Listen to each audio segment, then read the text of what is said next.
By the end of this, I'm hoping that you will at least understand how to find your next real estate investing deal, at the very least. So at the end of this video, after watching all of this or listening to all of this, you'll hopefully understand exactly what you need to do to find that next deal.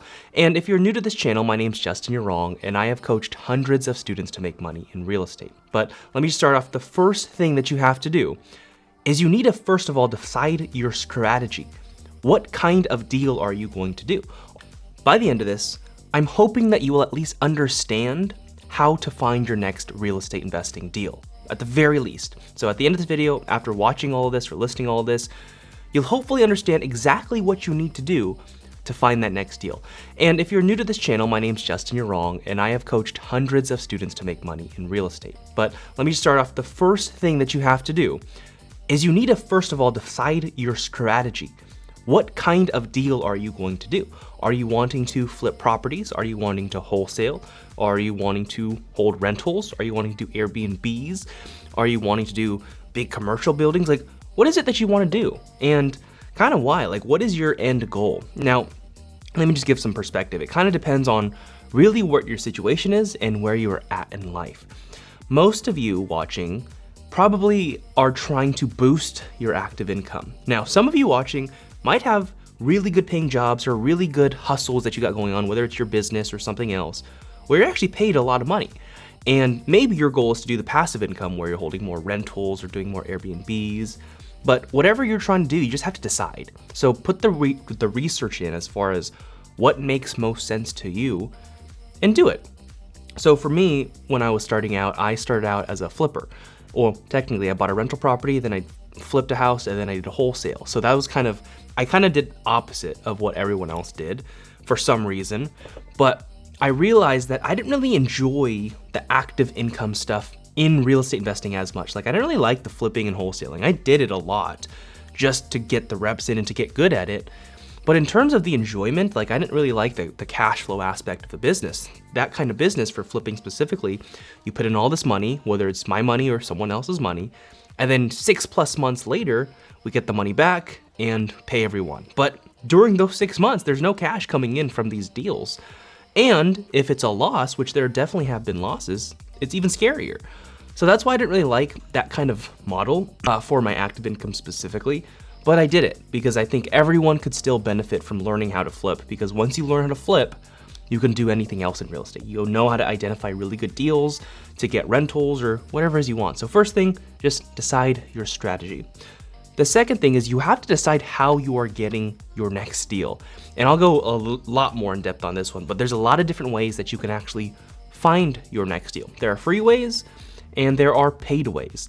Now, I'm assuming you're broke and you might need some free ways to find deals. And one of my favorite ways to find deals for free is actually the MLS, the multiple listing service. It's basically where all the realtors go to list the properties for sale in your market. So it's the market.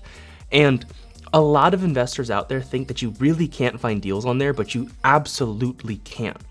I have found deals on there. I have had other people find deals on there and I've bought from them. Like, plenty of deals to be found, but if you are in a place where a lot of the other local investors in your area think that way, think that there's no deals to be found on the MLS, well, good. They're not going to be there. They're not going to be competing with you on the MLS. There's only going to be a handful of people realistically, consistently competing with you on the MLS deals, because most of the other guys or gals, they're going to be doing their own direct marketing.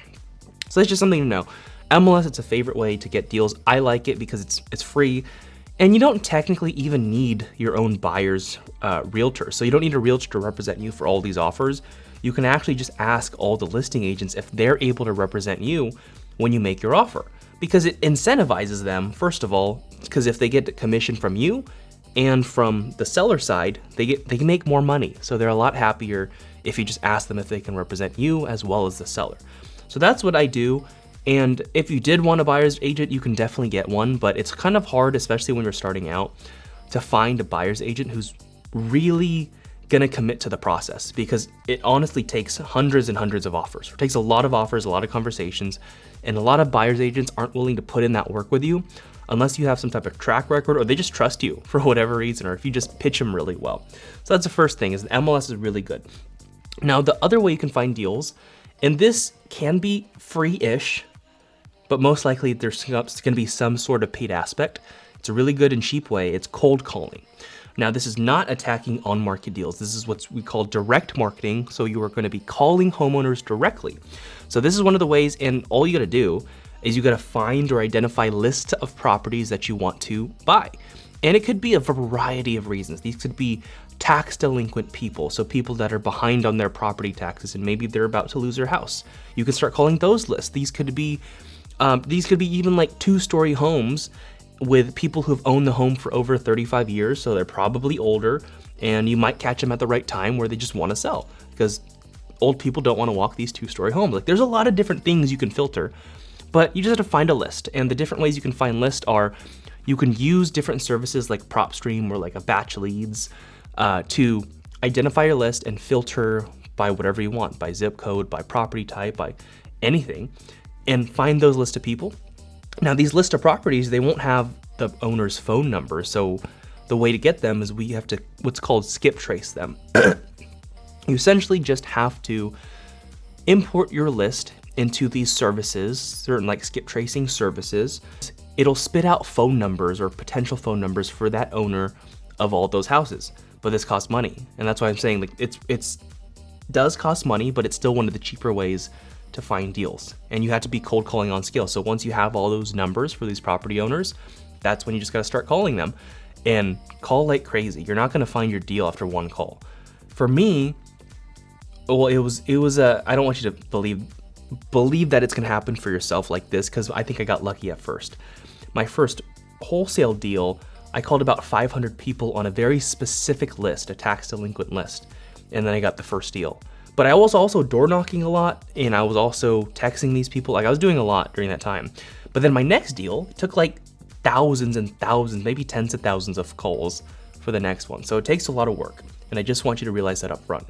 Now, if you are cold calling, you could either import the list and call them yourself, like from your cell phone, which is cool, it's fine.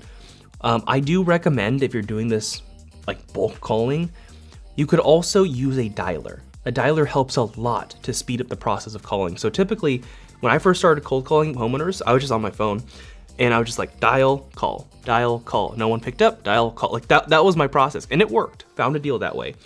But then I realized, I was like, there has to be a faster way to do this, because I was trying to call so many people.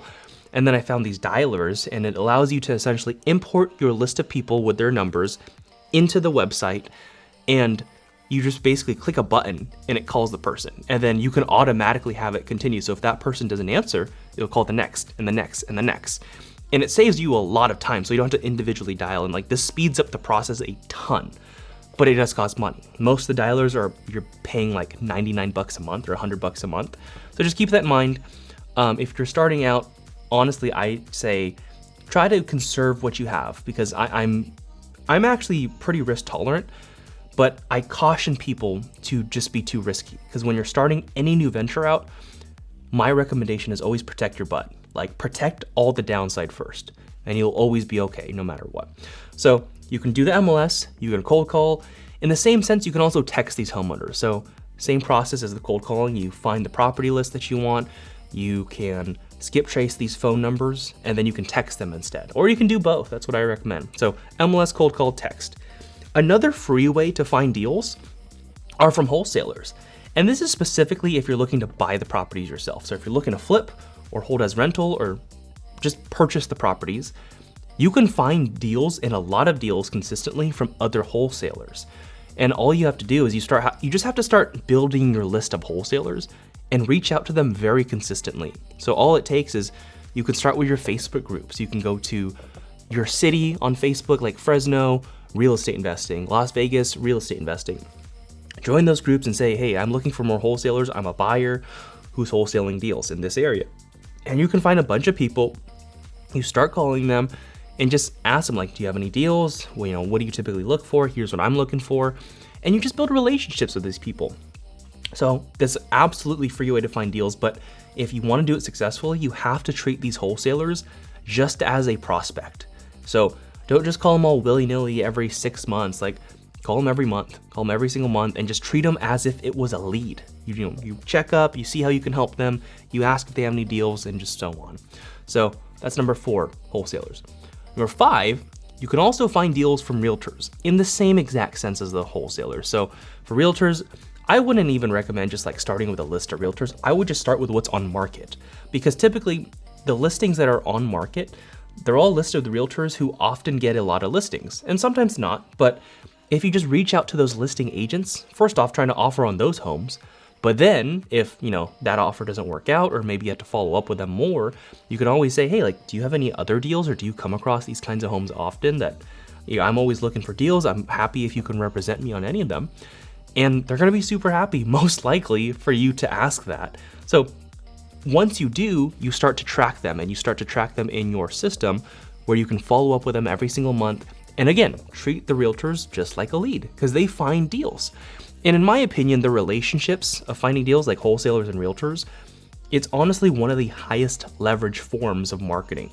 Because if you're doing the marketing yourself, let's say you're calling 1,000 people every single day, you're cold calling all these homeowners. Well, what if you network with like 10 wholesalers who all did that? So they're doing all the marketing themselves. Yes, they're the ones that find the deal, but if you're consistently bringing value to them and consistently networking with them, it's gonna be a good chance that they're gonna be willing to share their deals with you. So it's a very high form of leverage if you do it right and if you network properly. So those are the 2 things first: decide your strategy, and then decide how you will find your next deal. So it's essentially decide your exit strategy and then decide your marketing strategy. And then 3, you gotta find out how you're gonna fund your next deal. How are you gonna pay for it? If you're looking to buy. If you're wholesaling, I guess it doesn't really matter because you're not gonna buy it. But if you are paying for this, if you're wanting to hold it as a rental or you wanna do a flip, you gotta do something. So you can either use cash, which I'm assuming you do not have. And if you do not have the cash to purchase the property outright, what you can do is, one of the easiest ways is hard money.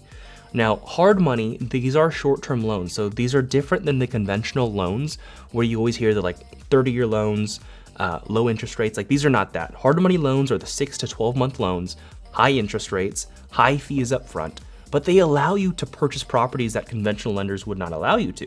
For example, if you found a super beat up property, horrible condition, but you want to buy it because your intent is to fix it up and then resell it for more, you go to a conventional lender, they're gonna say, no, like, the seller has to fix this, and this if we're gonna give you money to buy this house. Whereas the hard money lender is gonna say, yeah, we can give you money for this as long as you're buying it at a deep enough discount for it to make sense. So they double check their numbers too. And if it's a bad deal and they say no, they might have saved your butt. Like, they give a secondary opinion on if it's a good deal or not. So hard money is a great tool to use, especially for flips and even for long-term rentals if you're looking to purchase it with a hard money loan and then maybe refinance out of that loan with a different long-term loan. So that's what hard money is in a nutshell. The other way you can fund your deals is private money. And if I were to go back in time, this is probably the one skill set or one of the 2 skill sets that I would have tried to develop early on, is to raise money immediately from individuals. And if you don't know what private money is, it's just money from individuals. So money from your uncle or your mom or your friend or your friend's grandparents. Like, it's money from individuals that people are willing to lend to you because you're gonna promise them something in return. So with private money, what you can do is, let's say you do find a really good deal. Let's say it's $200,000. You can go to your network essentially and just, hey, look, I have an investment opportunity.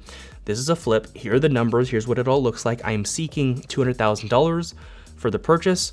And maybe you're also seeking, like, let's say it's $30K for the rehab. So you're gonna raise more for extra in case.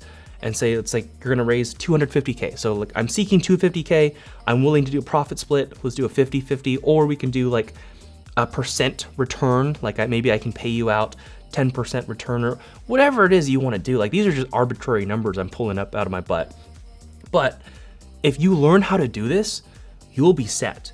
Because if you're able to raise money from other people, you don't have to do any of this by yourself. Like, you don't have to use your own money to do these deals. And I didn't believe this was possible until I did it. For the first 2 to 3 years, I was using all my own money and hard money to do all my flips. And then I was like, man, I'm kind of out of money because I had ongoing flips. And then I thought, okay, let's try to raise some money. And I didn't raise money for the entire purchase in the rehab, but what I did was I used a mixture of hard money and private money. So essentially I got a hard money loan from that lender for about 90% of the purchase. That means I had to come up with a 10% down payment and I had to come up with the rehab. So what I did, I went to friends. Well, first I calculated how much that amount would be, just added them up. And I went to my social media because I was posting so much and I was like, hey, look, I'm looking to raise this 50K for this deal. Here's what it's gonna go towards the down payment and the rehab. Here's what the numbers look like. Who wants to invest with me? And I got a bunch of people interested just because I've been posting the content consistently. And I recommend you do the same. I recommend for everyone here to just share their journey on social media, like build your personal brand. In the long run, if you stick with it and if you enjoy it, you're gonna be set. So just stick with that, but you gotta find out how you're going to raise your money or fund that next deal. So you can use your hard money, private money, a mixture of both. Or if it's like a long-term loan, you can definitely use a conventional lender, just those normal 30-year loans. You can go to any local bank or a big bank if you want. I don't really recommend it like Wells or anything. I recommend going with like a local person because you'll probably get better customer service in terms of just picking up the phone when you call. And you can also use what's called a DSCR loan. A DSCR loan it's another long-term loan product, but it's a debt service coverage ratio loan. Did I say that right? Probably. But with this loan, you know how, maybe you don't know, but with conventional lenders, when they give you a loan or before they give you money, they have to verify a lot of stuff. They got to verify a lot of stuff with your credit and your W-2s, your tax returns, your bank statements, your like pay stubs. They check a lot of stuff for you personally before they give you a loan because that's how they qualify you. Well, with this DSCR loan, the debt service coverage, all they really care about is if you're planning to buy a house and you know the rent's gonna be this amount, they wanna know that the rent can support whatever their mortgage payment is. And if so, then they'll give you the loan. They might check credit, but they also will check that the rent makes enough to service the loan. So if the mortgage is $1,000, they're probably not gonna be like, oh yeah, if the rent's $1,000, you're good. Most of them, they look at like 1.2 times the amount. So if mortgage was $1,000, they'd probably want the rent to be at least $1,200. Does that make sense? I'm getting no feedback, so hopefully that made sense. But those are the different ways that you can fund your next deal. You can use hard money, private money, debt service coverage. You can use a mixture of hard and private. Like these are just a couple different ways, and you can use conventional. So after understanding these three main things, deciding your strategy, deciding how you will find your next deal and how you will fund it, you're ready to start. These are the big three overarching questions you need to understand first, and when you do, you're ready to attack. And the last step, it's super simple. You start making calls. Because whatever strategy that you're doing, there's probably gonna be some type of involvement of calls or a reach out. Maybe you're texting or emailing, whatever, but start doing your reach outs. Whether it's MLS, you're calling realtors, or cold calling homeowners directly, or texting homeowners, or door knocking, like whatever it is, start that. And that is all you need. And hopefully after watching this video, you'll understand, okay, now that I have an idea what I'm looking to do, I can just start. And it's okay to start without knowing everything. You will not know everything, I promise that. But if you just start and you do not stop, you'll be in a much better position. And if you enjoyed this video, click on the link in the description below and you can get a free strategy session.